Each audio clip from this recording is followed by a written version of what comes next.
Bawah setui. Lengkap ah.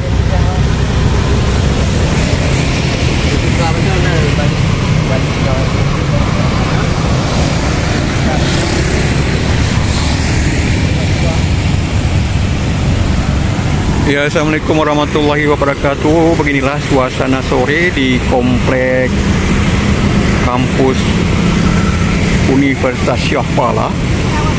Nampak ramai oleh masyarakat yang melintasi jalan di depan kampus kebanggaan masyarakat Aceh ini. Dan di sini juga bisa kita lihat penjual aneka buah-buahan segar khas Aceh seperti buah jambe kling atau buah jemblang.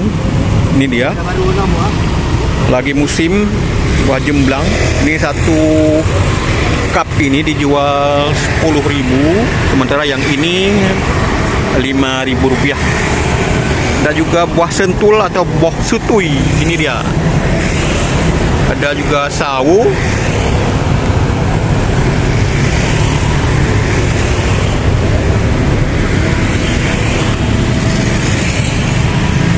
Nampak juga di sana para penjual. Ini masyarakat yang memanfaatkan waktu sorenya untuk berjualan di komplek kampus Universitas Syah Kuala Banda Aceh.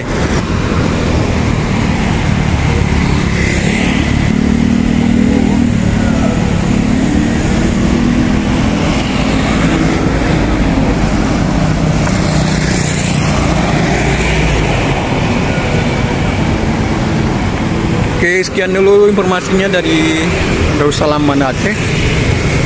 Assalamualaikum warahmatullahi wabarakatuh. Makasih Bang Be.